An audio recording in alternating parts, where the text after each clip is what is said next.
Olá pessoal, eu sou Júlia Schwartz, estamos dando início ao terceiro episódio do Maia Cast. No episódio de hoje vamos receber a médica dermatologista doutora Luana Vieira Mucamal. A doutora Luana trabalha com dermatologia ampliando para a medicina e estilo de vida. Vamos conhecer um pouco mais sobre o trabalho dela e como a gente pode aplicar para o cuidado de pacientes idosos. Doutora Luana, muito obrigada por ter aceitado o nosso convite, é uma honra recebê-la aqui. Espero que hoje a gente tenha um papo super agradável. Você me conte um pouco mais sobre a sua trajetória como médica, dermatologista, ampliando para a medicina de estilo de vida. E muito obrigada. Eu que agradeço, é um prazer estar aqui, Júlia. Quero parabenizar vocês pelo programa tão bonito, né, de levar conhecimento, de levar um outro olhar para a família, para o paciente que precisa de cuidado. É um trabalho muito nobre, vocês estão de parabéns. Obrigada. Luana, vamos começar do início. Me fala um pouquinho como que foi que surgiu a medicina na sua vida, quando é que lá atrás mesmo, eu gosto de saber um pouquinho da história, assim, como surgiu a ideia de fazer medicina e se foi durante a medicina que você teve o olhar para dermatologia ou isso já vem desde pequenininha, como que foi essa construção de carreira sua? Eu fui para medicina porque eu queria ser pediatra. Olha! Meu sonho era ser pediatra. Eu sempre fui muito maternal. Eu tenho 2 filhos, o Gabriel e o Felipe. Ah, que legal! O Felipe também? Aí um é o Felipe Duque e o outro meu é o Felipe Chaim. Ah, entendi! Que legal! Então, eu fui para medicina por causa disso, desse olhar para a criança, porque eu sempre gostei disso. Uhum. E aí, quando eu fui fazer medicina, eu comecei a ter contato com criança muito doente, com criança que morria. Eu rodei uma época no INCA, que é um hospital de câncer lá no Rio de Janeiro, com pacientes assim muito, muito graves. E eu saía, eu carregava aquela dor dentro do meu coração. Então, assim, mexia muito comigo ter contato com um paciente muito grave de criança. Uhum. E aí, quando eu terminei de lá, eu fui rodar na UTI neonatal, que são aquelas crianças assim... Aí, que piorou também, né? 600 gramas, 800 gramas, 1 quilo, muita malformação. Eu falei, não dá pra mim, porque eu queria conviver com criança, mas eu não queria conviver com criança que fossem crianças muito graves, assim, de vida e morte. Eu não queria lidar... Eu queria lidar com criança, mas eu não queria lidar com a morte de crianças. Entendi. Era uma parte da profissão que você não tinha pensado nisso ainda, né? E aí quando eu me debati com isso, quando eu encontrei com isso no campo prático, né, dos treinamentos, no internato, do curso de medicina, eu falei, opa, isso não dá pra mim. Uhum. E aí eu rodei na dermatologia. E quando eu rodei na dermatologia, eu vi que eu atendia muita criança, só que eram crianças muito saudáveis. Então, assim, era criança que tinha um problema de pele, não necessariamente saudáveis, mas não eram crianças graves, de doenças que poderiam levar à morte. Entendi. Então, eram crianças que eu atendia, mas que me davam um beijinho, ia embora pra casa e voltava depois Ou seja, o contato continuava, né? Não era uma coisa interrompida pela vida, assim, né? E aí, foi aí que eu escolhi a dermatologia. E depois eu fui, durante assim, eu já sou dermatologista, tem quase 15, eu sou formada há 15 anos e já tem 11 anos que eu sou dermato. Uhum. E aí, nessa trajetória, eu casei com meu marido, que é geriatra. Uhum. E aí, eu acabei drenando para um outro público, que é o público de idoso. Ah, entendi. Então, foi nesse encontro com seu marido que foi caminhando para esse público de idoso. De idoso. E o que aconteceu? Quando a gente veio para cá, a gente fez faculdade no Rio... os colegas geriatras, as pessoas que trabalham com geriatria, com idosos, sabiam que eu atendia idosos e acabavam me encaminhando. Às vezes tinha algum paciente domiciliar que tinha uma dificuldade de locomoção, então ia. Então eu ganhei uma expertise muito grande com o idoso, com o cuidador, com esse contexto, por causa disso. Entendi. E com a influência do seu marido de ser geriatra... E indo para esse campo de atender idoso, foi uma coisa que você se encontrou, assim? Você gostava disso? Então, eu ainda atendo muito idoso. E aí, hoje em dia, as meninas falam assim, a doutora Luana atende de 0 a 100. Porque ainda tem a criança, mas também tem muito idoso. Mas eu acho que hoje em dia a criança é bem menos. Eu acho que meu público hoje em dia é bem mais de idoso, com certeza. Eu atendo mais jovens e idosos do que criança. Mas a criança ainda tem um lugarzinho especial ali no meu coração. Eu ainda gosto de atender. Mas eu aprendi também porque quando você migra, você vê uma população, um grupo etário diferente, você vê as peculiaridades dela. Então, assim, hoje em dia eu entendo o idoso. Eu entendo quando ele chega com uma dificuldade, eu entendo o contexto, que tem que ter um contexto familiar, eu entendo a história da família. E a gente tem que ampliar o nosso olhar. Tipo assim, eu não trato só uma pessoa. Eu trato o seu João, que é esposo da Dona Maria, que tem 7 filhos, que não sei o quê, que tem um contexto. Tem todo. Eu preciso entender ele como um todo. E você sentiu essa necessidade na prática, Luana? Porque, assim, não é comum, né? A gente atendeu aqui a doutora Eliane, foi o nosso primeiro episódio da doutora Eliane, que ela faz medicina integrativa, né? E eu achei isso fenomenal, porque eu falei com ela, nossa, meu sonho era que na época que a gente cuidava da mamãe, que a gente ia para médico, assim, a gente encontrasse o médico que falasse exatamente a nossa língua, que olhasse para ela, mas que olhasse para mim enquanto filha, né? Que olhasse a parte neurológica dela, mas também olhasse, sei lá, a pele dela. A mamãe teve muito problema de pele, inclusive a gente vai conversar um pouco mais sobre isso. E aí, agora te vendo falar, assim, eu acho isso muito lindo, porque olha para o paciente não só do que a gente estava falando antes aqui da gente começar a gravação. Que não é olhar só para a doença do idoso ou do paciente, né? É você olhar a vida desse paciente com um olhar de saúde muito mais do que doença, né? Eu dou aula no curso de faculdade da medicina, da Multivix. E até o semestre passado eu dava aula para semiologia, que era o primeiro período. Quando os meninos entram na faculdade, eu era professora deles, com uma outra colega muito querida que ainda está lá, que é a Roberta Petroc. E aí a gente fala, a Roberta é médica de família, e a gente dava aula para eles de um conceito que chama assim, medicina centrada na pessoa. Olha que legal! Não é centrada na doença, é centrada na pessoa. Então, assim, eu tenho que entender ela como um todo, eu tenho que entender o conceito dela de saúde e de doença. Eu faço decisões médicas compartilhadas, a gente conversa sobre aquela decisão e a gente melhora a relação médico-pessoa. A gente não chama de médico-paciente. Ah, tá. Pra não ficar uma coisa hierarquizada. Ah, então, entendi. a gente chama de relação médico-pessoa. Eu tô aqui lidando com a pessoa Júlia. Entendi. Então, é um olhar muito bonito. Esse olhar da medicina, assim, desse olhar mais holístico, mais ampliado da pessoa. E aí você me perguntou como que eu cheguei nisso. Eu acho que é porque isso faz sentido pra mim, porque como pessoa, tipo assim, eu quero que as pessoas me olhem desse jeito, então eu olho desse mesmo jeito. Entendi. É uma coisa, então, que nasceu com você, assim, né? A gente não nasceu de uma forma... mas isso é uma coisa que foi de uma criação que sua. cresceu na medicina, que foi crescendo comigo dentro na medicina. Dentro da medicina, entendi. Sim. Na prática, estudando, vivendo aquela...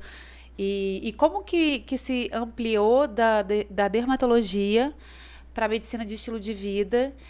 Foi a partir desse olhar, quando você percebeu que não adiantava tratar só a pele da pessoa e precisava de dar um olhar um pouco mais amplo, que você foi se interessando para essa outra parte da medicina? Isso. Porque o que acontece? O que eu via no meu consultório? Que às vezes o paciente vinha para tratar uma lesão de pele. Vamos colocar assim um exemplo. Um senhor com dermatite seborreica, que é aquele que a gente chama de caspa, que pode descer para a sobrancelha, para o rosto, fica com o rosto vermelho, cheio de escama. E aí, se eu passasse só um shampoo para ele, um sabonete e uma pomada, ele ia melhorar, ele usar ia melhorar, quando acabasse ia voltar tudo. Então, assim, se eu quisesse realmente trazer um impacto maior para a vida do paciente, não adiantava só eu prescrever a medicação, que eu precisava ampliar. Eu já tinha essa visão do paciente como um todo, da família, do contexto dele, do trabalho, mas eu achei que faltava ferramenta para eu aprimorar isso. E foi quando eu descobri a medicina do estilo de vida. Por quê? O que a medicina do estilo de vida faz? Explica um pouco mais sobre isso. A medicina do estilo de vida é um curso que foi criado inicialmente nos Estados Unidos, tem um curso em Harvard bem clássico. Tá aqui no Brasil começando, tem pouco tempo. A gente tem um colégio que chama Colégio Brasileiro de Medicina do Estilo de Vida, que é a entidade oficial da medicina do estilo de vida no Brasil. Mas para você ter uma noção, esse Colégio Brasileiro de Medicina do Estilo de Vida, ele foi criado em 2018. Olha, ele é muito novinho. Ele é muito novinho. Eu sou associada a ele, e a outra sociedade que eu sou associada, que é a Sociedade Brasileira de Dermatologia, tem 100 anos. Nossa, para você ver a diferença de idade entre as coisas, né? Entre uma dermatologia e essa medicina de estilo de vida. E por que foi desenvolvido isso, né? Porque eles viram disso, que se a gente quiser realmente, se eu quiser prevenir alguma coisa, se eu quiser tratar uma coisa mesmo, eu tenho que mexer no hábito do paciente. Eu não vou conseguir isso só passando o creme, só pedindo para ele tomar, no caso assim, se fosse, sei lá, uma hipertensão, só tomar o remédio da pressão. Não é aí que você vai conseguir. Você só vai conseguir quando você olhar para ele como um todo. E a medicina do estilo de vida é uma medicina muito bonita, porque ela fala sobre entrevista motivacional, de entender o que você quer mudar e o que você pode. Tem decisão compartilhada, tem comunicação não violenta. Ah, que maravilha, tem um respeito pelo paciente. Qual é o momento seu? Naquela sua estrutura, qual é o seu momento? Você tá pronto para mudar? Você tá negando aquilo e não quer? Porque se você tiver um hábito que é considerado ruim, né? Assim, entre aspas, porque depende da sua estrutura, né? E se eu te falo assim, você fuma, por exemplo, eu falo assim, Júlia, você não pode mais fumar. Júlia, você não pode mais fumar. Se você não tiver motivada intrinsecamente, você não vai conseguir parar. Não vai, não adianta. Não pode vir com adesivo, com chiclete, com fita, te falando no ouvido enquanto dorme, que não adianta. Não adianta. A gente fala assim, que é palavra jogada ao vento. Então, eu tenho que entender onde você tá. Se você não quer, eu só falo assim, Júlia, então tá bom, tô aqui do seu lado. Se um dia você quiser, a gente pensa sobre isso. Vamos conversar de outras coisas. Aí a gente vai criando uma parceria. Por isso que eles chamam de... Tem uma base de coaching, que é uma parceria. Você vira, né, um parceiro do seu paciente e você segue junto. E aí, na hora que a gente fala assim, que a gente entra na porta que o paciente abriu. Entendi. Na porta que ele te deu liberdade pra você entrar. Então, é muito respeitosa. É Nossa, muito bonita. Isso é muito lindo. Aí você fala assim, doutora, então vamos voltar lá naquele meu paciente que tá com dermatite seborreica. E aí ele fala assim, doutora, eu tô muito estressado. Aí eu falo assim, como que tá seu estresse? Aí ele me conta, eu tô muito estressado, tô trabalhando demais, tô preocupado, tô cuidando do meu pai. Aí eu falo assim, e a sua atividade física? Doutora, eu não tenho mais tempo de nada. Eu chego em casa e aí eu tenho toda a demanda do meu pai, porque a cuidadora foi embora e agora eu que tenho que cuidar dele. E a sua alimentação? Ele falou, doutora, eu tô tão estressado que eu não tenho tempo de cozinhar. E aí eu peço iFood, então eu peço ou pizza ou hambúrguer. E eu tô cansado porque eu não consigo dormir. De noite eu tomo cerveja todo dia de noite pra dormir. Nossa, a vida tá uma zona. Aí eu falo assim, vamos lá. Aí a gente vai conversando. E a gente entende assim... Disso aí, o que você acha, o que você gostaria de mudar, o que você acha que dá pra gente mudar? Aí ele fala assim, doutora, eu queria muito voltar a fazer atividade física. E aí você vai naquele ponto.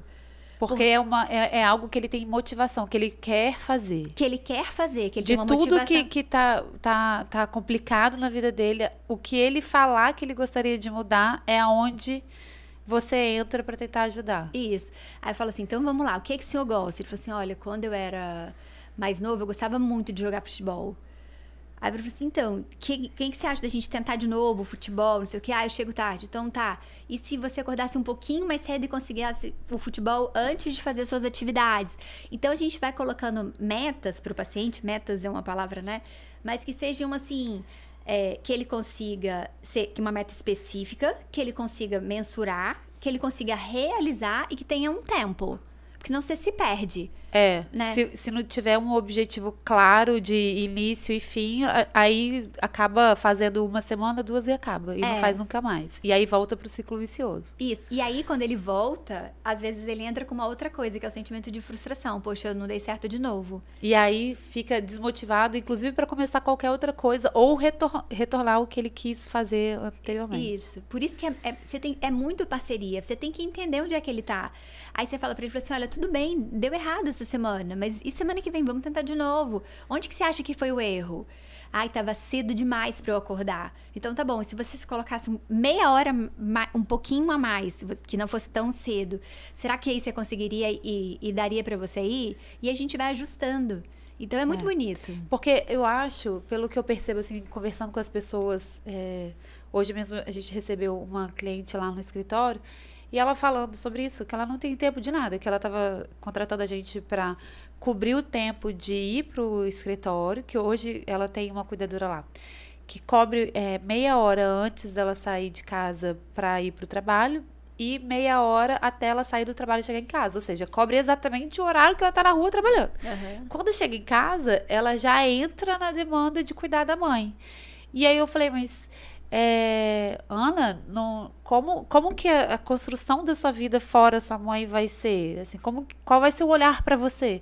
Ela falou, não, mas eu não tenho olhar para mim. Entendi. E aí o marido dela tava comigo e falou, não, Ana, mas a gente precisa, sei lá, curtir o final de semana, sabe? A gente precisa fazer alguma coisa. Eu falei, Ana, infelizmente isso não é uma coisa sustentável. Eu entendo as dificuldades, às vezes você cuidar de uma mãe sozinha, não ter irmão por perto, às vezes é a questão financeira que impede de uma contratação de um cuidador para mais horas, mas a gente precisa achar um meio termo aí para você conseguir, sei lá, dormir bem. Ou não todas as noites, ou pelo menos algumas noites. E aí é o que eu vejo que a medicina, esse tipo de medicina que você traz de estilo de vida faz, né? É um olhar amplo para essa pessoa, né? Porque é insustentável viver como ela vive. Porque ela vai adoecer. Então, ela vai adoecer. E aí eu falei isso com ela. A gente tem que ter esse olhar. Sempre tem aquele exemplo do avião, né? Primeiro você tem que colocar a máscara em você, para depois colocar no outro. Eu sei que no dia a dia isso é muito difícil. É muito difícil quando a gente é mãe e tem filhos pequenos na demanda. É muito difícil quando a gente é cuidador de alguém da nossa família. Uhum. Ou então, no trabalho mesmo, né? No nosso dia a dia. Mas a gente tem que pensar sobre isso. E o que eu falo com o paciente é que, assim, não tenta querer igual a ela. Tipo assim, não tenta viajar e passar 15 dias fora. Não tenta... Porque isso vai ser uma meta impossível de ser cumprida. Tenta colocar uma meta que seja viável. Então, vamos lá. Será que numa sexta-feira, essa sua cuidadora não poderia ficar 3 horas a mais pra você sair e você ir no cinema com seu marido e depois você voltar? Aham. Tipo assim, você paga um pouquinho extra se você puder. Será que você não tem um irmão que possa vir um sábado de manhã pra ficar com a sua mãe, pra você dar uma caminhada na praia? Tenta acordar coisas que, sem serem tão grandiosas, coisas mais fáceis de serem realizadas. Mas o que eu percebo, Luana, que se não tem uma profissional como você que consegue fazer, que tem a técnica para fazer isso, né? Porque não adianta eu falar, é como se santo de casa não faz milagre, né? É aquela coisa assim, eu lido com o meu cliente e ele sabe que eu já passei por isso, ou seja, eu já vivi essa vida, já me negligenciei, já vivi esse ciclo que muitas vezes a gente não consegue sair. Então eu percebo assim que uma tratativa desse ponto, dessa pessoa, de uma forma com técnica, né? Que aí eu imagino que você tem toda uma questão de tratar, que eu acho que seja talvez um caminho para solucionar essa vida, esse cansaço diário que essas pessoas vivem, né? Tem técnica, é muito baseado em técnica, porque é uma medicina que veio dos Estados Unidos. Os Estados Unidos são bons, eles são bons nisso, né? De fazer protocolo, de fluxograma. Se o paciente fala uma coisa, você faz tal pergunta. Se fala não sei o que, você faz outra pergunta. Procedimento, né? É um processo. Tem um procedimento. Os Estados Unidos, eles são muito bons em procedimentos, em técnicas, em protocolos. Tem muito disso porque veio de lá. Isso é verdade. A gente aprende várias técnicas. Mas vem uma outra coisa que eu acho que é uma questão mais interna, tipo assim, de você entender ela de um ponto mais sutil, tipo assim, de entender do que toca o coração dela, sabe? De motivação intrínseca mesmo, de que faz, o que brilha no olho dela, de tudo que ela vive, de tudo, aonde que tá o assim... O pulo do gato. O pulo do gato. Quando você acessa essa chave no paciente... Mas assim, Mas é difícil, eu não consegui hoje, por exemplo. Eu fui. E aí, o que acontece? Que também, além de tudo, são famílias que por coincidência ou não, né? Eu acho que é um padrão de comportamento familiar. Vem muitas questões ruins que se manifestam no cuidado de um paciente idoso, por exemplo, né? Então, é um irmão que se revela para um lado, é a irmã que se revela para o outro, é uma tia que veio para... Entende? Então, assim, não é só o cuidado da paciente. No final das contas, o cuidado do paciente é o que ela mais gosta de fazer. Porque é o que mais dá uma recompensa para ela, né? Então, assim, eu tô cuidando da minha mãe que cuidou de mim a vida inteira. Imagina, jamais vou deixar ela faltar para ela. Então, isso é um sentimento que ela tem ali até de gratidão por tudo que fez. E no final das coisas são tantos pormenores que vão crescendo, que vira uma vida muito desgastante dessas famílias, assim. É muito desafiador. Isso a gente muito desafiador. A gente não tem dúvida disso, de que é muito desafiador. Mas se você pensar que em passos pequenos. Eu sempre penso nisso, em passos pequenos. Tipo assim, se você consegue modificar um pequeno hábito, e aí depois, se você tem uma resposta daquele hábito, a gente entra no ciclo virtuoso. Entendi. Entendeu? É então, isso assim, que você tenta acessar do seu paciente. Porque assim, não adianta, não é só no esforço. Não adianta eu falar pra ele que ele tem que ir na academia, que ele tem que fazer porque ele precisa de massa óssea, porque isso libera substância pra ele, depois ele vai se sentir bem e ele vai dormir bem. Eu preciso ver alguma coisa que ele goste, eu preciso ver de alguma coisa que faça o coração dele brilhar, de alguma coisa, entendeu? De se reconhecer como ele mesmo, né? Isso. Às vezes eu sinto tanta falta disso. A gente, não sei se é comum, né? Mas às vezes eu sinto falta de fazer algo que seja só por mim mesma. Não de uma forma egoísta, obviamente. Claro. Mas eu tô falando assim, a gente representa tantos papéis diariamente, né? Ou a gente é mãe, ou a gente tá trabalhando, ou a gente é esposa, ou a gente é, sei lá, colega de trabalho. Enfim, a gente vai vestindo tantos chapéuzinhos, assim, que a Júlia, por Júlia mesmo, é difícil de acessar, no final das contas. Eu acho, pelo menos. Não, isso é muito difícil. Mas aí vem a outra coisa que, pra mim, faz muito sentido, que é o autoconhecimento. Terapia nela. Terapia, meditação, momentos de contemplação, de você com você. Eu não faço nada disso. Porque o que acontece? A gente, hoje, na nossa sociedade, a gente tem um distrator nas nossas mãos, que é o celular.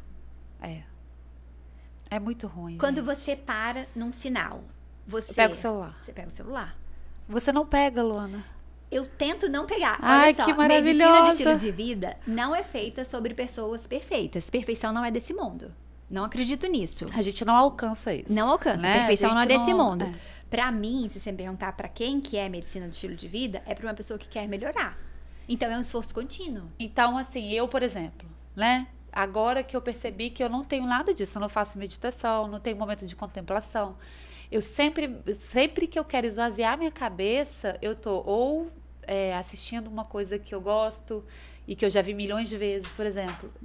Eu faço isso assim quase toda noite. Toda noite para dormir, eu vou lá, coloco uma série que eu já vi milhões de vezes, que eu sei as falas, porque aquilo lá me faz dormir em 10 minutos. Entendi. Nunca é assim, vou parar, vou desligar a luz, que a minha terapeuta já falou isso, a Lourdinha. Júlia, você tem que fazer uma limpeza na sua cabeça. Então você tem que colocar o celular lá na sala, tem que desligar as luzes, entrar no quarto, deixar um ambiente confortável, um colchão gostosinho, uma roupa de cama gostosa, um cheirinho, tal. Nunca consegui fazer isso. Aí, o que eu percebo? É a ansiedade que eu tenho. Eu sou uma pessoa ansiosa, né? Eu já sei disso, já tratei isso na terapia e tudo mais. Por tudo isso que eu tô te falando, eu conseguiria ir até o seu consultório. Então, tipo, vou marcar uma consulta com a doutora Luana, porque eu percebo que eu preciso de ajuda para melhorar meu estilo de vida. É isso? Isso. As pessoas chegam no meu consultório mais para tratar uma questão dermatológica, e eu acabo ampliando para medicina do estilo de vida. Mas às vezes também tem isso, de uma pessoa que quer mexer no estilo de vida. São os dois públicos, né? E aí a gente vai sentar para ver, tipo assim, na medicina do estilo de vida, a gente trabalha, são vários pilares, né? Tem alimentação, sono, gestão de estresse, diminuição de tóxicos, que seria álcool, cigarro, e relacionamento... amoroso, afetivo? Interpessoal. Tá? A gente trabalha essas coisas. Então, nossa, mas é bem amplo, né? Então, não tem como você mexer em tudo. Isso é que eu tô te falando. Não tem como você mexer em tudo. Então, eu vou mexer na sua hoje. Se você tiver no meu consultório hoje, pra mim, e gestão de estresse. Pra mim, hoje, do que a gente tá conversando, a porta que você abriu pra mim hoje é a sua gestão de estresse. Não adianta eu falar pra você de que isso tudo. Eu falo assim, Júlia, você tem que fazer atividade física, você tem que dormir 8 horas, você tem que ter uma boa relação com não sei o quê. Não adianta. Hoje, a porta que você abriu pra mim foi a porta da gestão de estresse. Fala assim, Júlia, vamos lá, vamos pensar em alguma coisa? O que você acha que dá pra fazer no seu dia a dia? Qual é o momento? Então tá, você já me deu um gatilho. Você falou assim, poxa, na hora de dormir. Então quem sabe não vai ser... Meu sono é péssimo. Sempre foi desde 18 anos. Então, será que não é nessa hora que a gente vai poder mexer? Numa questão que você já identificou. Você já trouxe, você já caminhou metade desse caminho. Entendi. Aí eu vou virar e falar assim, Júlia, vamos lá, o que você acha que a gente pode fazer? E aí a gente vai conversando e você vai me dando munições para resolver isso, assim, caminhos para resolver isso. Sugestões. Combinados. Combinados. Isso. Adoro essa palavra. Combinados. Adoro essa palavra, combinados. E como que é, assim, o atendimento? Eu vou lá um dia, porque eu nunca estive com uma médica de estilo de vida. Para mim é muito novo e eu tô amando isso. Aí eu vou no seu consultório, a gente faz um primeiro combinado. Vamos supor assim que eu abri a portinha da gestão de estresse, a gente começa tratando disso. Tem tempo de voltar, a gente faz como uma terapia, como uma terapia que eu digo assim, a rotina, né, de consulta. Como que funciona? Você chega e aí a gente vai ver se você quer, primeiro, ter essa sua visão de 360 da sua vida, de tudo, ou se você já quer ir direto para um ponto. Depende muito da demanda do paciente. Tá. Então, assim, tem paciente que chega e eu convido ele pra gente preencher uma mandala da vida dele com essas... E a gente vai preenchendo junto. Ou às vezes ele leva pra casa e depois ele traz e a gente vê junto. E aí a gente engloba todos esses pilares, todos esses pontos. E aí a gente pensa disso. Então tá, nesse aqui que a gente vai mexer. Então tá, Júlia, vamos tentar isso. Você acha que isso é viável? O que você acha? E aí depois a gente programa pra se olhar de novo, pra se encontrar entendi. e olhar de novo pra aquela porta que você abriu. Se daquela porta deu, se você progrediu, se você regrediu, e aí é dinâmico, é muito dinâmico. E aí vai sendo no dia a dia, né? No dia a dia. E aí às vezes fala assim, olha, Luana, consegui melhorar um pouco disso. Eu tenho um pouco desse momento de pausa. A gente fala muito da questão para essa gestão do estresse, da respiração, da gente prestar atenção na nossa respiração, enquanto a gente respira, né? Tentar fazer a gente chama da respiração do quadrado. Você respira, você prende um pouquinho, você expira e você prende um pouquinho. Isso é mais difícil. É uma respiração que tem que ter um nível maior de controle disso, de respiração. Agora, não, doutora, esse pra mim não dá. Então, vamos tentar uma outra, que é só você expirar por um tempo maior, porque aí você estimula o vago, que é o parasimpático, que é o que te acalma. Então, assim, nesse momento antes de dormir, será que você não conseguiria fazer alguns ciclos de respiração que a sua expiração for um pouquinho mais longa? Aí você já vai liberando hormônio. Mas a gente nem conhece isso, né? Por isso que a gente tem que ir você mesmo. Porque eu nunca soube disso. Não, é verdade. Essa coisa da respiração, por exemplo, eu tenho um tio que é psiquiatra e ele falava sobre isso, sobre respirar, sobre algumas atitudes que você vai se controlando mesmo quando o seu nível de ansiedade ou estresse ele atinge algo que seja superior ao seu momento ali, a sua capacidade, que a minha mãe falava isso com a gente. Então, ela falava assim, quando você estava muito nervoso, bravo com alguma coisa, ela falava, respira fundo, solta. E hoje eu faço isso com meu filho. Meu filho, quando tá 4 anos, quando ele tá nervoso, sei lá, a gente fala que ele tá no time da raiva, eu abaixo e falo, filho, vamos respirar fundo, porque você tá no time da raiva, vamos pro time da felicidade. Sem saber nada disso, né? É muito mais intuitivo. É uma ancestral, mas a mãe carrega. Olha que legal isso. Aí, se você puder, com ele, é maravilhoso, mas se você puder pedir pra ele expirar um pouquinho, tipo assim, inspira e solta mais lento. Aí você já deu, assim, um upgrade enorme na respiração dele. Pedir pra ele soltar um pouquinho mais lento. É muito impressionante como que um simples detalhe de algo que a gente faz sem pensar muda, né?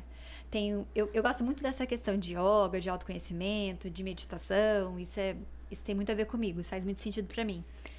E aí tem uma frase que fala assim, que a respiração, ela é a dona da mente, ela é a senhora da mente. Então, se você tá com uma mente muito agitada, e se você consegue parar um pouquinho, você presta atenção na respiração, se você consegue fazer uma expiração um pouquinho mais prolongada, você já vai se modificando, entendeu? Tem muito poder, a respiração tem muito poder. Tem muito poder. Apesar de que as pessoas não acessam isso com tanta facilidade, né? E aí, assim, a gente, hoje em dia, volto para essa questão da tecnologia. Não que eu ache o celular ruim, não. Eu acho que é uma ferramenta maravilhosa. Traz muitas coisas positivas pra gente. Mas como quase tudo na vida, né? A gente tá no mundo dual. E negativo. Tem o positivo e tem o negativo. Então, tem essa questão de ser um distrator, né? O celular. Mas, se a gente puder trazer um pouquinho a gente pro presente, desfocar um pouquinho disso, fazer uma coisa na presença, da respiração, da gente conseguir isso, a gente vai melhorando. É aquela coisa de você viver o momento presente, estando presente, é muito importante, né? Muito. Porque a gente faz muitas coisas no automático, independente do que é. A gente faz muitas coisas no automático não estando presente, porque a gente é distraído o tempo inteiro com o celular.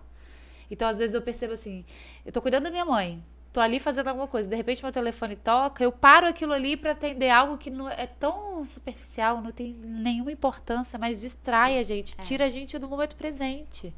Se te tirou do presente, te tirou da sua plenitude, se tirou do que você tem. O que a gente, hoje em dia, eu acredito que o que a gente tem de mais valioso é o nosso tempo e a nossa atenção. Vou te dar um exemplo. Hoje tem uma festinha de um amigo, uma amiguinha do meu filho da escola. E a mãe tá fazendo todas as lembrancinhas. Ah, que bonito, né? Na mão. Coisa mais rara, né, hoje em dia. Assim, aí ela mandou, eu falei, gente, eu mandei uma mensagem pra ela no privado. Falei, Cristine, você tá de parabéns porque você tá dando pra sua filha o que você tem de mais precioso, o seu tempo e a sua energia. Você tá fazendo uma coisa com a sua mão. O que a gente produz com a nossa mão tem muito valor. Tem muito valor e a gente tira o valor disso, porque não sei por que a gente tá, por que o mundo tá deixando a gente tão distraído com as coisas importantes, né? É uma questão pra gente pensar, uma questão filosófica importante.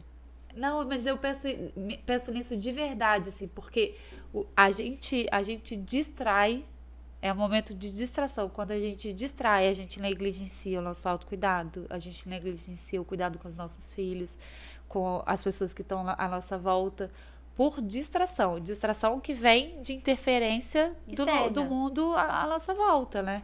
Essa questão de celular, por exemplo. Às vezes você tá cansada, aí você vai lá, vai olhar uma coisa no Instagram, aí você vê outra coisa, você vê outra coisa, você vê outra coisa. Tipo assim, no final você tá vendo uma coisa que não tem nada a ver com você. Nada a ver. Nada a ver. E você perdeu o seu tempo de estar fazendo alguma coisa por você. Então, a gente tem que... Eu acho que se a gente pra pensar sobre isso, isso já é parte da solução. Porque a gente já identificou como um problema. Mas o negócio é que a gente não para pra pensar, né? Eu sou ótima... Quer ver uma coisa que eu sou ótima? De afastar coisas pra pensar. Irônico isso, né? Um problema que é assim, ó... Por exemplo, eu tenho que parar de usar o celular antes de dormir. Mas eu não quero pensar, eu não penso nisso. Porque se eu pensar nisso, eu identifico qual é o problema e já tenho a solução. Então, eu não penso nisso. Isso não vira... muito, minha cabeça funciona de um modo estranho, assim, meio... É diferente, que tudo que eu tenho que pensar que me causa alguma dor, eu não penso. Eu simplesmente faço. Eu acho que é uma proteção que eu criei no longo da minha vida. Então, por exemplo... doença da minha mãe, de tudo que a gente já viveu. Eu vejo isso todo dia. Eu vejo as pessoas vivendo isso todo dia. Mas eu não penso em mim naquela posição. Não sei como que eu faço isso, mas eu não penso. Então, eu tô lá com a Ana Paula hoje conversando com ela falando e tudo.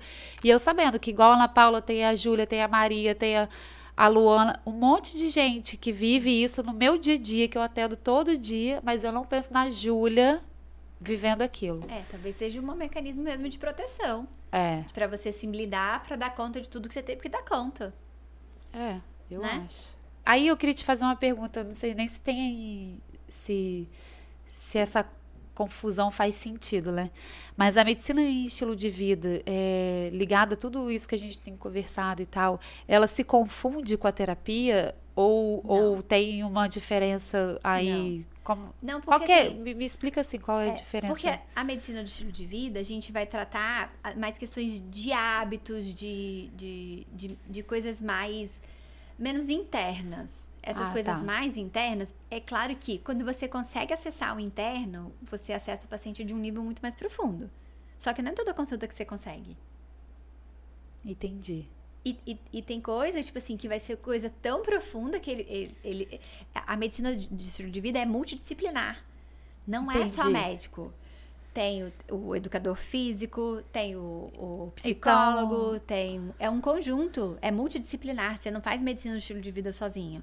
Entendi. Entendeu? E aí vai chegar uma hora que você vai falar assim, olha, talvez você tenha que olhar por esse outro lado. Será que não tá na hora de você olhar pra esse lado, pra sua questão do emocional? Entendi. E aí esse mergulho é com o terapeuta. Tipo assim, a gente não consegue. E nem se propõe a isso. Não é uma coisa que vocês queiram fazer também, né? Porque foge da sua alçada, assim, né? A gente tem as nossas técnicas para um tipo de medicina. Isso aí é uma outra abordagem. Não, entendi. E agora, voltando um pouco mais para dermatologia, né?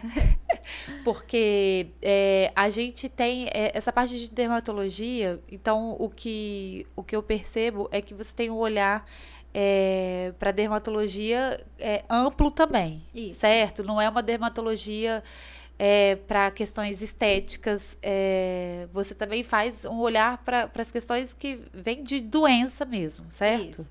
É porque eu acho assim, a questão estética também faz parte. Não necessariamente é ruim. Não então, assim, não vejo como um lado ruim, não.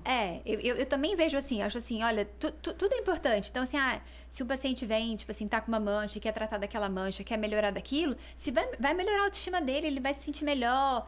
E traz coisas boas. No final das contas, você trata como medicina e estilo de vida, né? Porque você sabe que vai surtir efeito em outros campos, né? Surge. Também é bonito. Também é bonito ver a pessoa retomar a autoestima. Ó, essa semana eu atendi uma senhora muito bonitinha. E ela virou pra mim e falou assim, ela devia ter, sei lá, uns 75, assim. E ela nunca tinha ido num dermatologista. Olha. Aí ela virou pra mim e falou assim, doutora, eu cheguei muito tarde. Aí eu falei assim, mas por que você tá falando isso? Ela falou assim, eu nunca vim, tipo assim, eu só vim agora. Eu falei assim, olha só, é sempre tempo da gente começar e fazer uma coisa diferente. Eu falei, olha, Jesus, quando ele veio, ele falou assim, eis que faço novas todas as coisas. Aham. Ele refaz as coisas de um meio novo. Ele não faz que eu faço novas coisas. É distinto. Então, assim, a sua hora foi agora. Eu falei pra ela, olha que bom que você veio. Olha, ela falou assim, eu cuidava do meu marido, ele faleceu, e agora que eu tô olhando pra mim, eu nunca tinha vindo. Eu falei assim, que bom que você veio. Você é bem-vinda aqui. É seu tempo agora, é a sua hora. O seu tempo foi esse. E falei, sempre dá tempo. Sempre dá tempo de se olhar e de se valorizar, de se cuidar, né? E aí, o que acontece? A gente fez coisa simples, não vai ser aquela pessoa que vai passar aquele skincare de 10 passos de manhã e 10 passos de noite. É muito difícil também, né? Para uma senhora de 75 anos fazer. Então, assim, coisas simples. Então, a gente vai lavar o rosto de noite, vai passar um antioxidante. De manhã, a gente vai lavar o rosto, passar uma vitamina C, passar um filtro. Acabou. 2, 3 produtos. É o quanto que ela quer.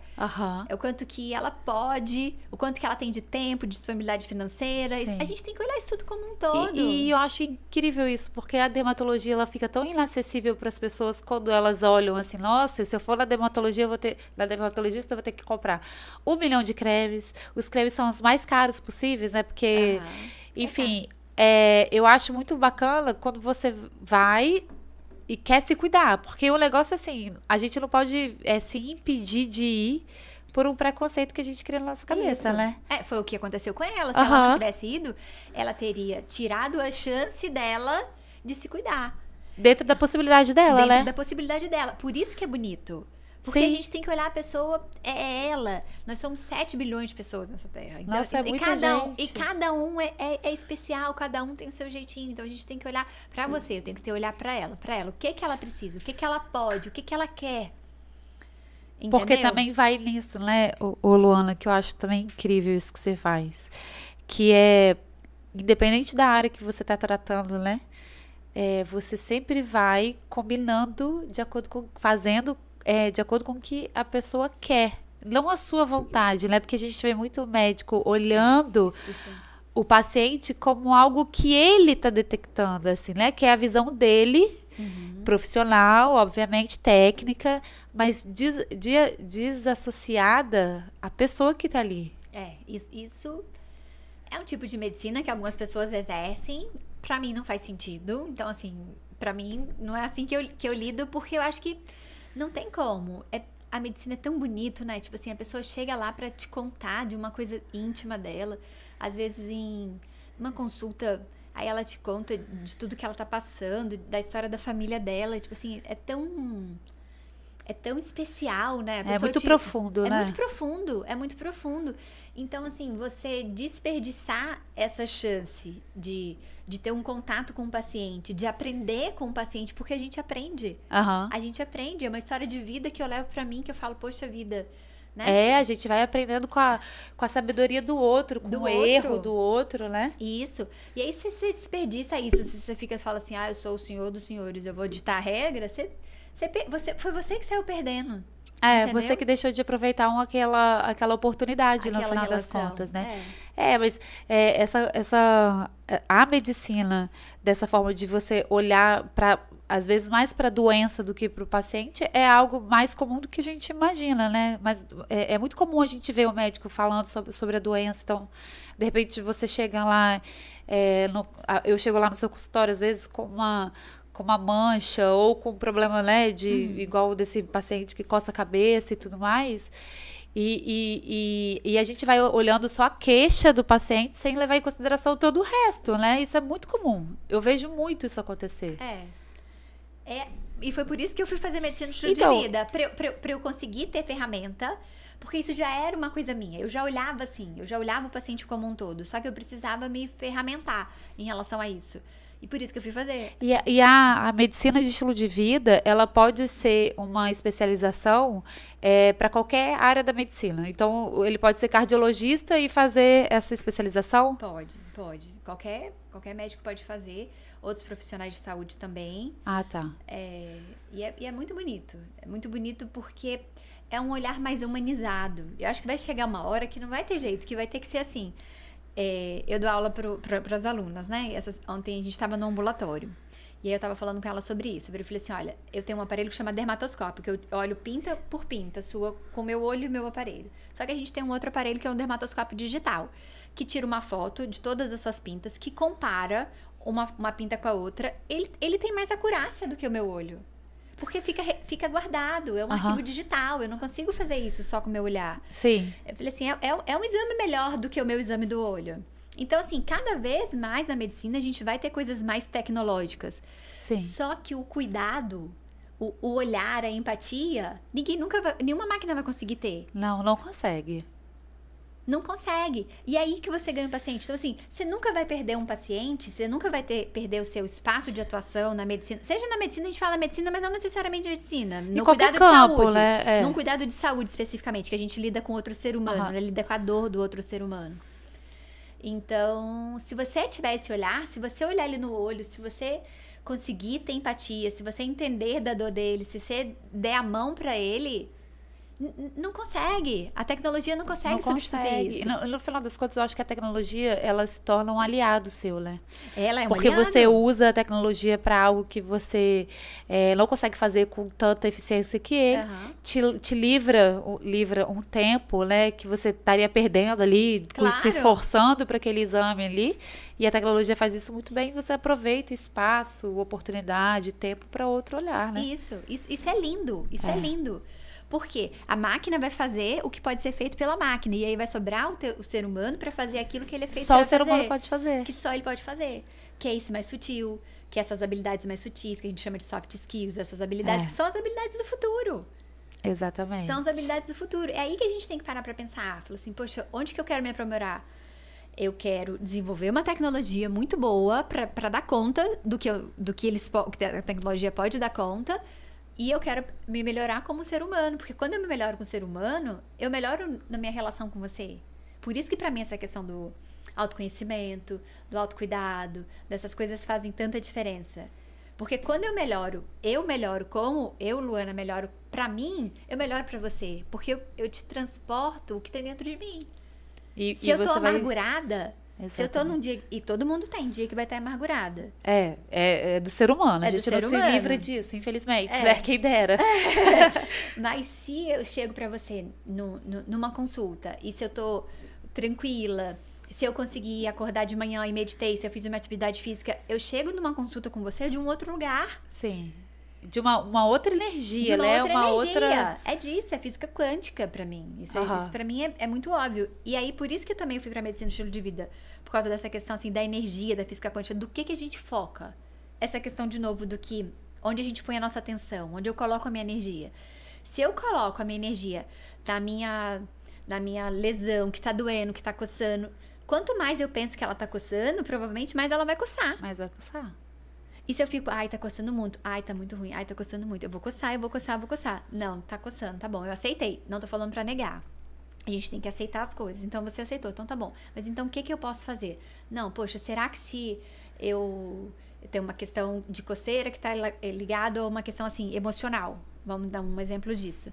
um paciente que tá lá se coçando, mas que tem um link com um perfil emocional. Eu tenho isso. De dar uma coçadinha quando tá estressado. Na minha perna. E aí, quando As você minhas mais pernas mais coçam. Eu e minhas irmãs, nós três, a gente tem essa coisa de um dia muito desgastante, tal, à noite é batata. Você começa a coçar a perna. E aí a gente tem que pensar em outras coisas, porque a perna tá ali coçando só por isso. É só uma questão emocional. Então, e aí nesse momento, o que a gente pode fazer de diferente?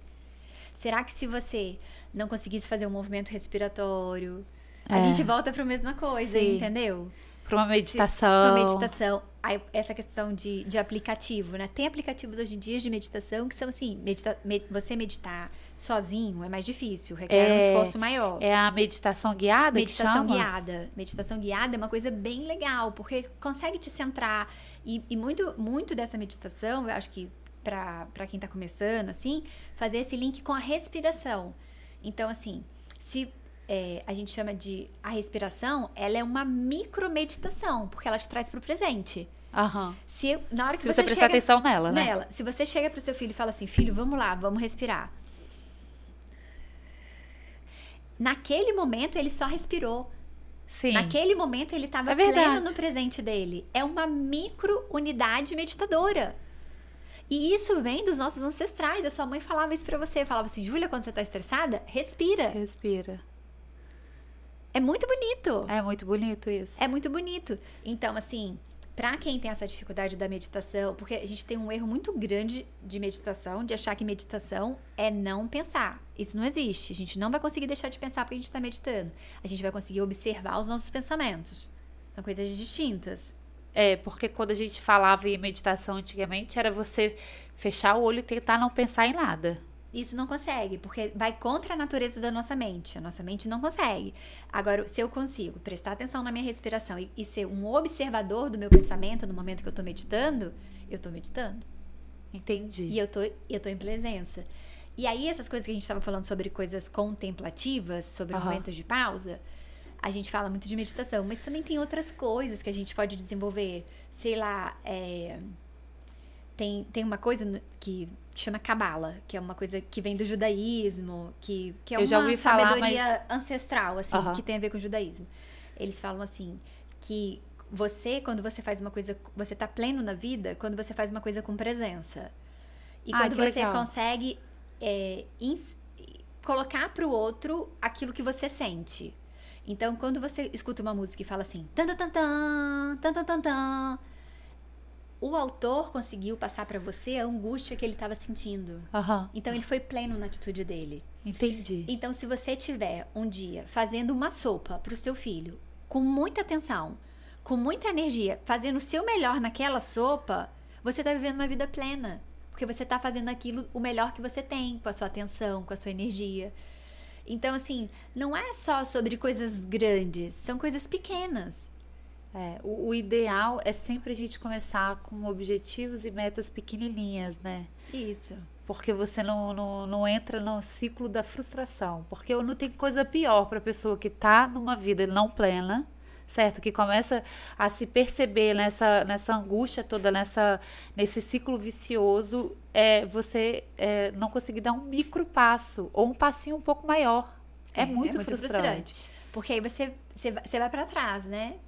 Por isso que a gente tem que conhecer o paciente, a gente tem que saber o que é viável para ele e entender. E aí, isso é uma consulta, né, demorada, a gente demora para entender. E às vezes isso é uma coisa contínua, ele vem, depois ele volta, a gente vai entendendo. E vai conversando, e vai melhorando um ponto, vai melhorando o outro. Isso. E a gente estava no início, quando a gente se encontrou hoje, a gente estava falando sobre essa questão de você se cuidar. Eu queria que você falasse de novo sobre isso, que é cérebro, intestino... e pele. A gente tem no nosso corpo um eixo que chama eixo intestino, pele e cérebro. A nossa pele tem uma profunda ligação com o nosso emocional e uma profunda ligação com o nosso intestino. O intestino é um órgão que ele é um pouco desvalorizado. As pessoas às vezes acham que o intestino é só para produzir fezes e está muito longe disso. Ele tem uma função muito mais ampla. ele é responsável por uma produção de um monte de hormônio, ele é responsável por a questão da nossa imunidade, do nosso sistema imunológico.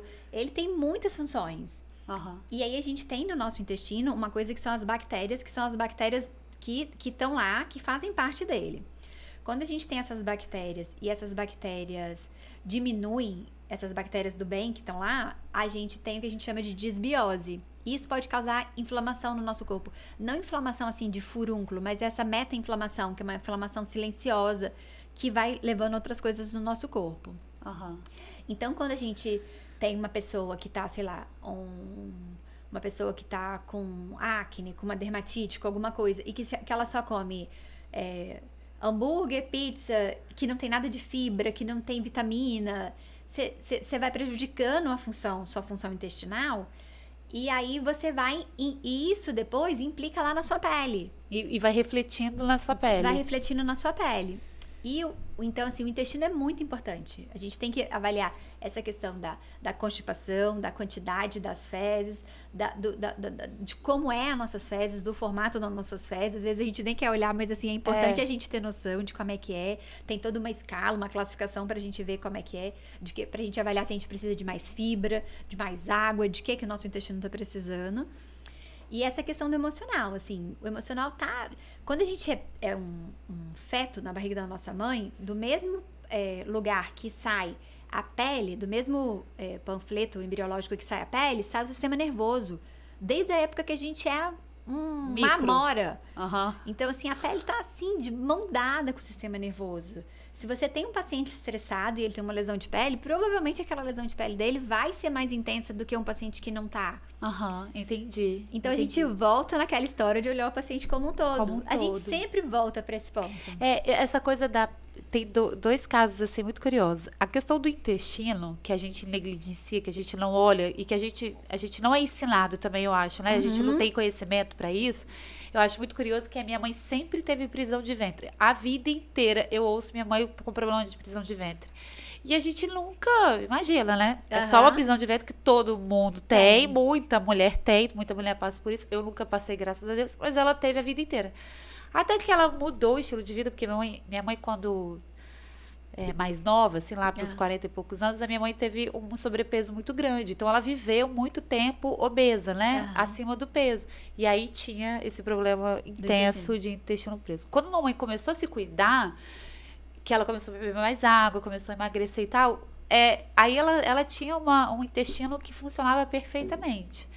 Mas a gente estava falando que esse olhar para esse eixo, né, de pele, intestino e cérebro e emocional, tudo que a gente vai fazendo hoje vai se refletir na nossa melhor idade, né, quando a gente ficar mais velho. E as nossas ações hoje, elas são determinantes para o que a gente pode vir a ter futuramente, é isso? Isso. E aí a gente tem que pensar na gente agora, né, como pessoas mais novas, do que a gente pode modificar. E também aquela questão que eu já falei aqui, que a gente não pode achar assim, só porque eu sou muito idoso eu não vou modificar nada, porque a idade não pode ser seu fator delimitante. Não pode ser um número que vai te delimitar. Nem pra fazer e nem pra não fazer. Nem pra não fazer. Porque eu também acho, Lona, que eu, por exemplo, né, as pessoas da minha idade que estão na casa dos 30 e poucos anos, a gente também negligencia a nossa saúde porque a gente ainda é muito novo, né? Ou seja, a conta chega. Exatamente. Depois a conta chega. E aí, quando a gente chega lá nos nossos 45 anos, a gente tá com... Igual aconteceu com minha mãe, né? O reflexo dela, que tá com sobrepeso, tá com uma vida desregrada, porque a gente, nessa fase, a gente deixou isso pra lá, né? É porque foi o que a gente conversou no começo. A gente executa muitas funções. E às vezes a gente tá tão intertido sendo outras coisas que falta tempo pra gente mesma. Esse então é o desafio, né? Que a gente tem que a gente tem, no final das contas, a gente tem que ter atenção, né? Porque é um desafio grande, se reflete na nossa vida mais pra frente. A gente pode ter doenças em função desse estilo de vida. Quando a gente foi pesquisar sobre a doença da mamãe, que ela era muito nova, tinha 54 anos, o médico falou, isso ele não pode diagnosticar, pode fechar um laudo e escrever isso, mas isso é muito em função do estilo de vida. Muito. Bebida, cigarro, tudo que ela consumiu a vida inteira, não dormir. Tudo que a gente falou hoje, do que você foi falando, do que a gente tem que olhar, que a gente tem que prestar atenção, essas micrometas que a gente tem que ir fazendo com a gente mesmo, minha mãe não conseguiu estabelecer com ela. Então, ela tinha um sono péssimo, ela tinha um intestino péssimo, ela era sobrepeso, ela bebia, ela fumava. É muito louco isso, né? E aí agora a gente olha pro exemplo dela e pensa assim, poxa, onde que eu posso fazer diferente? E temos que fazer diferente. Se a gente quer resultados diferentes, a gente tem que fazer atitudes diferentes, né? E a gente não pode pensar que é genética, né? Tem muita gente que leva isso como genética, né? Não. A genética, ela tá parte da gente. Nosso DNA tá aqui. Tá aqui. Mas quase, assim, uma grande parte das doenças que a gente tem, dessas doenças crônicas mais degenerativas, tá associada ao estilo de vida. Viu, gente? Se você consegue modificar o seu estilo de vida, você consegue modificar muito da sua perspectiva da sua doença. Sim, também tem isso, né? Porque às vezes você pode ter a doença, você pode vir ter a doença, mas o seu estilo de vida, ele é muito importante para como é o desenrolar dela. Eu percebo isso, né? Tem um vizinho que é muito inspirador. É um casal. E eles devem ter, sei lá, uns 80 e alguns anos. E eles nadam, correm, andam de bicicleta. São muito saudáveis. São, assim, muito lindos de se ver. E aí ele teve ele descobriu um câncer. Um câncer de pulmão. Ele teve que fazer a cirurgia. E aí, semanas, assim, dias depois, ele já estava caminhando, ele já estava andando, ele já estava andando de bicicleta. Gente. E assim, eu tenho certeza absoluta que aquela recuperação que ele teve, assim, tão rápida, tem a ver de tudo que ele carregou durante a vida. Uhum. Ele colheu o que ele plantou. Sim, e tem muita gente que quando olha um paciente com 80 e poucos anos, que tem um diagnóstico de câncer de pulmão, que fala em cirurgia, corre de cirurgia porque a tendência é que ele não consiga se recuperar, né? Isso. E ele tá lá, tá ótimo. Caminha, corre, nada, faz tudo. É uma gracinha. E a gente olha pra isso pra aprender, né? Pra gente pra ser uma inspiração pra gente, pra ser inspiração. né? Isso aí. Luana, voltando um pouquinho pra dermatologia, eu lembro quando mamãe tava doente, ela teve vários probleminhas de pele. Uhum. Aparecia herpes na barriguinha, vira e mexe. A gente associava, que aí eu queria saber isso, ai, gente, fugiu a palavra como que é o nome da... Imunidade. Uhum. Então, a gente associava isso quando a imunidade dela baixava ou ela descompensava. Então, mudava uma medicação, às vezes a medicação era dada errada, alguma coisinha saía do lugar, a mamãe descompensava, a imunidade baixava e ela aparecia esses probleminhas de pele. E aí é isso que eu queria a gente conversar, assim. A gente não pode deixar de dar um valor de olhar para essas infecções, infecção, não sei se é o nome, né? Isso. Mas para esses probleminhas de pele no idoso, né? Porque incomodava muito. Eu lembro que ela não falava direito, ela não conseguia falar, mas eu lembro que incomodava muito e ficava aquela pele machucadinha, assim. E a gente corria atrás de médico pra gente ver, né? Pra gente tratar. Porque, assim, dependendo do que fosse, foi uma doença infecciosa, assim... Às vezes um herpes, ou então, assim, uma infecção de bactéria, um furúnculo, uma foliculite, que a gente precisa de um antibiótico. São coisas tratáveis, coisas, assim, de um tratamento que não é nada complexo, né? Então, às vezes você passa uma pomada, às vezes você passa um medicamento. Então, a gente consegue ter muita resposta. Eu acho que a gente sempre tem que tentar investigar, resolver. Né? Sempre tentar resolver, investigar. Foi uma coisa que a gente já falou isso, que... Não pode ser porque tem tal idade, porque isso não existe. Ou qual condição de vida, né? De vida, de como é que tá. Todo mundo merece ser tratado, todo mundo merece ser olhado, todo mundo merece desse cuidado, né? E o paciente que é acamado, idoso que é acamado, a gente tem que ter um tratamento especial de pele? Você recomendaria um tratamento, assim, uma hidratação, alguma... Por exemplo, filtro solar, eu lembro que eu tive uma tia que teve Covid, e ela ficou internada, e a filha dela é dermatologista também. E aí, ela passava filtro solar, eu lembro que ela pedia para eu levar filtro solar para pele, para o rosto. Ela se recuperou, né? Ela, uma tia tem, não sei quantos anos ela tem, não vou errar aqui, né? Deus me livre errar a idade dela, mas ela já tem mais de 60 anos. E a Cíntia, ela tinha toda essa preocupação com a minha tia, mas eu vejo que não é uma coisa muito falada. Pelo menos os nossos pacientes não têm uma recomendação. Assim, se a gente conseguir chegar no filtro solar, é a melhor opção, a gente conseguir usar.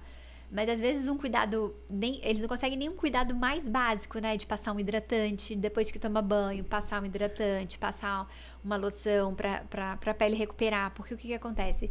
A pele, quando a gente vai envelhecendo, vai diminuindo muito as glândulas. Então, a pele do idoso vai ficando mais seca, vai ficando mais fina. Às vezes tem aquelas questões de que na hora que a gente aperta a pessoa, assim, só pega no braço pra levantar, a pele solta, às vezes fica com aqueles roxos bem grandes. Vovô ficava com umas bolinhas roxas, assim, né? Por causa a gente chama de fragilidade capilar, porque a pele vai ficando mais fina e o vaso também. Então, o sangue extravasa. Então, acho que tem muito que ser feito. A gente tem que se preocupar em relação ao banho, da água não ser muito quente. Uma coisa que eu sempre falo pros meus pacientes é assim, não usa nada forte na sua pele. Então, assim, se você tá com a pele mais fina, não vai passar álcool. Vai te piorar. As pessoas às vezes têm uma lesão de pele e falam, vou passar álcool porque vai limpar, alguma coisa assim. Álcool não ajuda. Outra coisa que eu peço pra não passar, esses sabonetes antissépticos, sabe? Clorexidine, Suapex, essas coisas. No dia a dia não vale a pena. Porque pode irritar a substância antibactericida deles, pode irritar a pele. Vai matando as bactérias que a gente tem. Eu percebo que eles ressecam também a pele, Resseca muito a pele. Sabão de coco. Às vezes a pessoa mais idosa Minha mãe amava o tal do sabão de coco, gente. Aí eu falo, não, gente, olha só, sua pele tá mais sensível. Vamos tentar um sabonete mais suave? Vamos tentar um sabonete de bebê? Geralmente, a minha prescrição entra no sabonete de bebê, que é um sabonete mais sensível. Eu falei assim, vamos tratar a sua pele no estágio que ela tá agora. Ela tá mais sensível. Então, evitar o banho quente. Se toma banho, às vezes a pessoa tem muita mania de bucha, de ficar esfregando muito, que também não é um hábito bom pra pele. E às vezes a pessoa assim, mais do interior, que tem contato com casa, gosta muito de um banho de erva, um banho de aroeira. Essas coisas eu também peço pra evitar. Não é bom, né? Não é bom, pode irritar. Tem as coisas que tem além, né, da aroeira. Acho que se a gente puder passar um bom hidratante, ter esse cuidado e observar. Tem alguma lesão nova? Tá crescendo, tá sangrando, tá mudando de cor? Poxa vida, vamos tentar ver?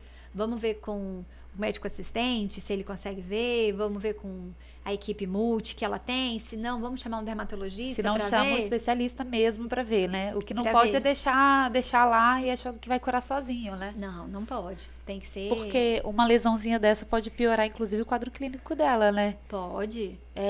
Tem possibilidade de ir pro sangue, né? Eu não sei se isso é verdade, mas...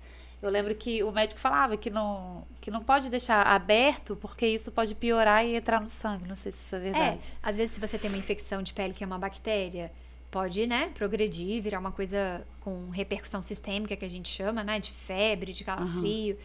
E, às vezes, a gente espera muito por febre, né, no idoso. E o idoso, às vezes, ele desorienta, né? Tem essa questão de...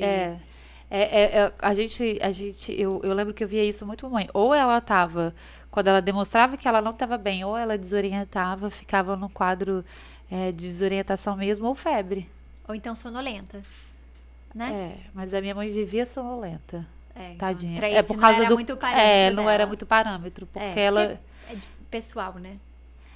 Porque, assim, como ela perdeu a fala muito cedo, e aí eu acho que quando você perde a fala, você já se encolhe, né? Já se retrai muito. Então, a sonolência não era um parâmetro que a gente usava, mas a desorientação, sim. Mas todo mundo tinha que ir em você. É verdade. Todo mundo tinha que ir uma vez numa consulta sua. De estilo de vida mesmo. Não, de verdade, porque eu percebo assim... As pessoas têm muita dificuldade de... na verdade, assim, o que as pessoas precisam de um direcionamento, que eu acho que é mais o que você faz, assim, né? É dar a mão, sabe? Pra você, tamo junto, vamos lá? O que a gente pode fazer junto? Essa sensação de parceria faz muita diferença pra pessoa. Essa coisa de você ser guiado, às vezes, porque a gente guia tanta coisa na nossa vida que quando a gente chega pra gente mesmo, a gente falta um pouco dessa condição. E aí a gente ter uma médica que tem um olhar amplo, que isso que é o incrível que você faz, assim, além de tudo, da técnica, que é o olhar amplo para você, que não é só olhar para você de uma forma miudinha. O todo é o direcionamento, é o pacto, é o respeito pela sua vontade, né? Que eu acho que é incrível, que hoje a gente conversou. Muito lindo, você está de parabéns. Obrigada. Olha, estamos encerrando mais um episódio, o terceiro episódio do MaiaCast. Muito obrigada, doutora Luana. A gente teve um papo super leve de coisas importantíssimas, né? Que todo mundo, falei aqui com ela pessoalmente, todo mundo tem que ir na doutora Luana, procurar a doutora Luana para ter um direcionamento, para mudar, melhorar o estilo de vida. Eu vou deixar o seu Instagram aqui, né? É Luana, doutora Luana VM. Isso, VM. Muito obrigada. Espero que a gente tenha outras oportunidades, outros encontros. E foi um prazer imenso te ter aqui hoje, tá? Obrigada, Júlia, eu que agradeço. Agradeço a oportunidade de vir aqui para falar de saúde, para falar dessa visão mais ampla da medicina. Isso faz muito sentido para mim. Meu olho brilha por esse tipo de coisa. Eu percebi. Eu tento ensinar isso para os meus alunos. Eu falo assim, olha, se daqui a alguns anos você nem lembrar da professora de dermato, eu não me importo. Mas lembra de uma professora de dermato que falava algumas coisas um pouco mais ampliadas? E aí já vai estar, minha função com vocês já foi. E eu acho que é isso mesmo, a gente entender o respeito com o paciente, entender o respeito com a família, do contexto dele todo. E então, para mim, foi muito gratificante. Eu tô muito feliz de ter vindo. Eu agradeço muito. Eu quero parabenizar de novo vocês. Obrigada. Esse espaço para falar de saúde, para falar de autocuidado. Isso é muito bonito. Eu acho que a gente está muito alinhado, assim, porque o nosso propósito enquanto empresa, enquanto o que a gente está fazendo é impactar a vida dessas pessoas mesmo, é transformar, é trazer um olhar de empatia, de cuidado, de acolhimento para essas famílias, né, que tem uma trajetória dura no cuidado de um paciente idoso, que a gente às vezes não ouve falar, que a gente internaliza isso pra gente e que tá tudo bem a gente se sentir assim às vezes, né? Então eu acho que por isso que fluiu muito bem, que a gente tá muito alinhado. Muito obrigada. Foi um prazer, eu que agradeço.